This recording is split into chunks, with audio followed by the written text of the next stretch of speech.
행복지수 세계 최상위 덴마크에서 노동자들의 거센 시위가 벌어지고 있다. 덴마크 전역을 뒤흔든 분노의 정체는 다름 아닌 연금?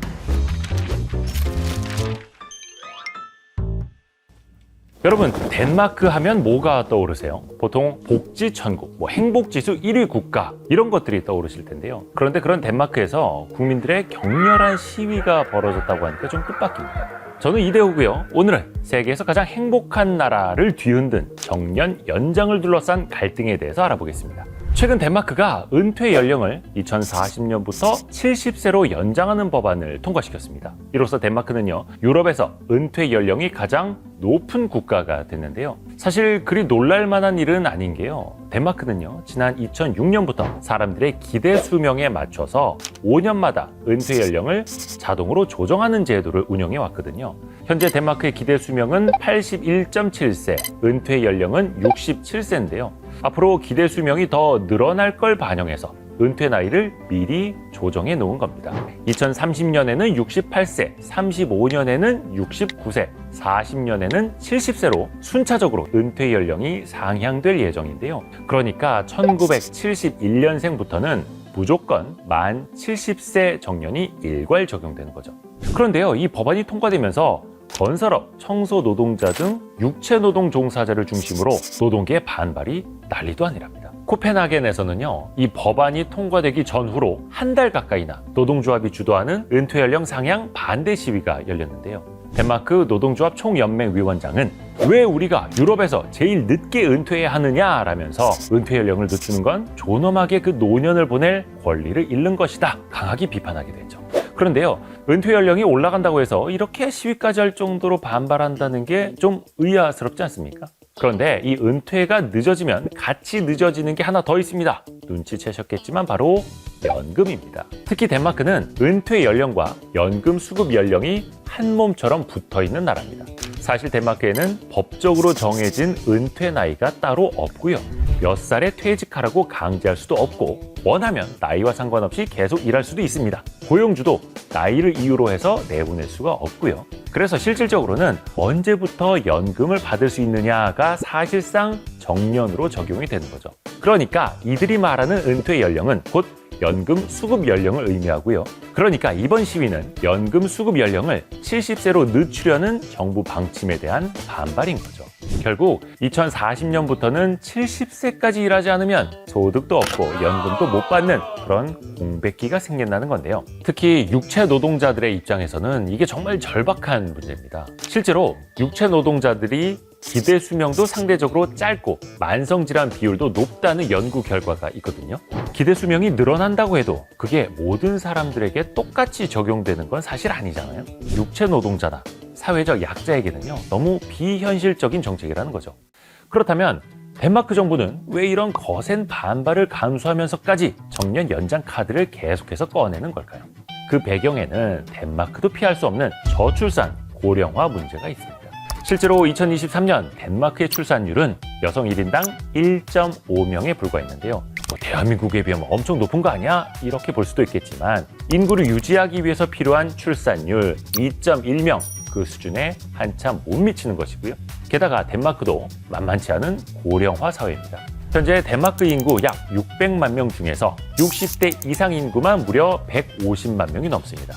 전체 인구의 4분의 1 이상이 노년층인 거죠. 출산율은 낮아지고 일할 수 있는 사람은 점점 줄어드니까 당연히 나라 살림살이에는 부담이 클 수밖에 없는데요. 여기에 연금을 일찍부터 지급하기 시작하면 정부의 재정 부담은 훨씬 더 커질 수밖에 없는 거죠. 결국에 연금 수급 연령을 올리는 건 이 연금의 재정을 지키기 위한 현실적인 선택인 셈이죠. 실제로 이번 정책이 시행되면 2040년까지 약 150억 크론에 우리 돈으로 약 2조 9천억 원 정도의 재정 여유가 생길 것으로 추산된다고 합니다. 그러면 대한민국의 상황은 어떨까요? 우선 우리나라의 법적 정년은 60세, 기대 수명은 약 83세 정도인데요. 지난해 한 국제 설문조사에 따르면요, 우리나라 국민 10명 중에 4명, 그러니까 41.2%가 모든 근로자의 퇴직 연령을 높여야 한다는데 동의했다고 합니다. 이 비율이요, 덴마크를 포함한 10개 나라 평균 14.8%의 거의 3배에 달하는 수치입니다. 물론 한국이든 덴마크든 찬반 여론은 언제나 존재합니다. 하지만 확실한 건 덴마크에 비해서 한국은 이 정년 연장에 찬성하는 비율이 훨씬 더 높다는 점인데요. 그렇다면 덴마크와 대한민국의 국민 반응은 왜 이렇게까지 다른 걸까요? 덴마크는 사실상 연금 수급 연령이 정년이라고 말씀드렸잖아요. 그런데 그 정년을 더 높이자고 하니까 반발하는 여론이 상대적으로 많을 수밖에 없고요. 하지만 한국은 상황이 많이 다릅니다. 정년과 연금 수급 연령에 간극이 있죠. 법적으로 정년은 60세지만요. 현재 국민연금은 63세부터 지급되죠. 그러니까 최소 2년 이상은 수입이 없는 공백기가 있을 수밖에 없다는 겁니다. 더 큰 문제는 현실에서는 그 정년보다 더 빨리 퇴직하는 경우가 많다는 겁니다. 50대 중반의 퇴직도 흔하고요. 자영업자나 중소기업 근로자들은 애초에 정년이라는 개념 자체가 없는 경우도 많죠. 그렇다 보니까 많은 분들이 은퇴는 했는데 연금을 받을 수 있는 나이가 안 돼서 이 연금을 못 받는 상황을 실제 겪고 있고요. 자연스럽게 그럼 정년이라도 좀 높여서 그 공백을 좀 메워야 하지 않겠느냐, 이런 현실적인 요구가 나오는 겁니다. 아시다시피 덴마크는요, 세계적으로도 손에 꼽히는 복지 선진국이죠. 연금은 물론이고 의료, 실업급여 같은 이 사회 안전망이 오래전부터 아주 탄탄하게 구축돼 있어요.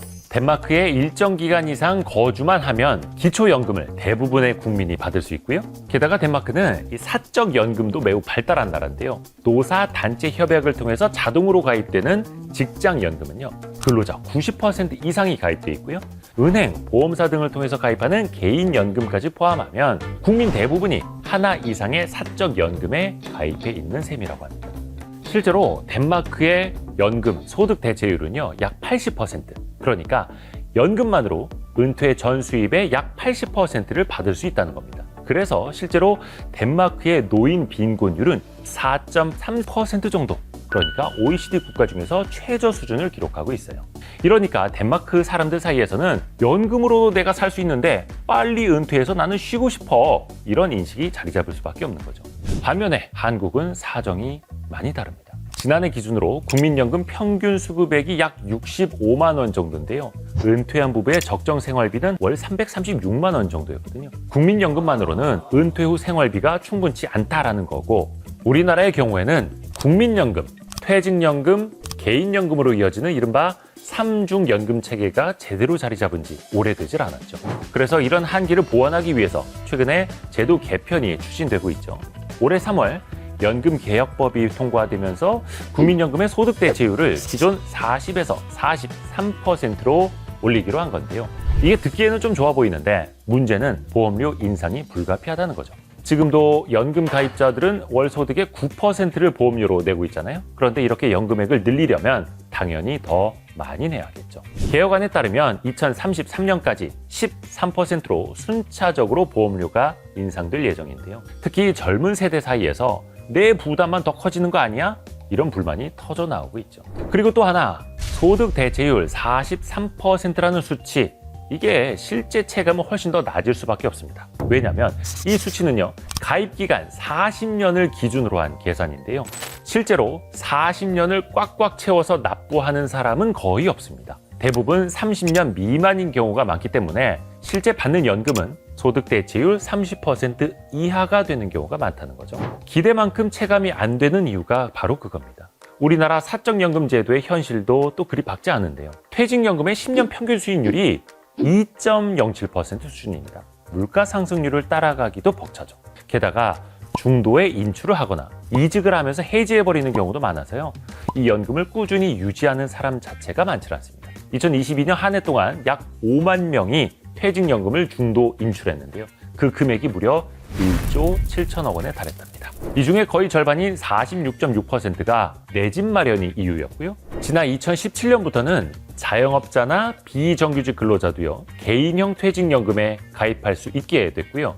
또 개인연금도 가입이 가능한 그런 상황인데, 이게 사실 소득이 들쭉날쭉한 사람들에게는요, 매달 돈이 빠져나가는 연금이 또 큰 부담인 거죠. 그래서 가입률도 여전히 낮습니다. 결과적으로 우리나라의 전체 연금 소득 대체율이 약 47%, OECD 최하위권, 또 우리나라의 노인 빈곤율은 무려 40%로 OECD 1위, 이런 불명예를 안고 있는 겁니다. 쉽게 말해서 한국에서는 은퇴는 곧 빈곤이라는 이 불안감이 매우 클 수밖에 없는 거고요. 이런 상황에서 우리나라 국민들의 정년 연장은 생계 유지를 위한 절박한 요구일 수밖에 없습니다.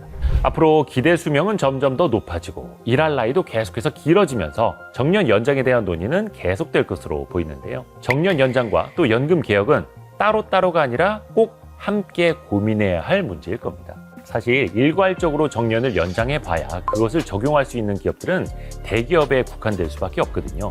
중소기업 근로자에게는 있어도 그림의 떡인 거죠. 그래서 사회 전체적으로 그 부담을 지는 정년 연장보다는 정년 퇴직 이후에 재취업하는 방식이 조금 더 저는 현실적이라고 봅니다. 그러니까 다니던 회사에서 퇴직을 한 이후에 신입 연봉 정도로 아니면 5년차, 10년차 정도의 연봉으로 그 퇴직한 사람이 본인의 전문성과 경험을 가지고 그 일자리에서 계속해서 일을 할 수 있도록 해주는 거죠. 그러면 기업의 부담도 낮아지고 65세가 됐든 70세가 됐든 이 사람이 일을 할 수 있는 만큼 본인의 역량을 발휘할 수 있는 그런 환경이 좀 되지 않을까 그런 생각도 해봅니다. 기대 수명은 계속 늘어나고 또 연금 재정은 점점 불안해지면서 정년 연장 또 연금 개혁 전 세계가 함께 고민해야 할 뜨거운 과제가 되고 있습니다. 결국 중요한 건 얼마나 오래 일하느냐가 아니라 은퇴 후 얼마나 안정감을 느끼느냐일 것 같은데요. 여러분의 생각은 어떠신가요?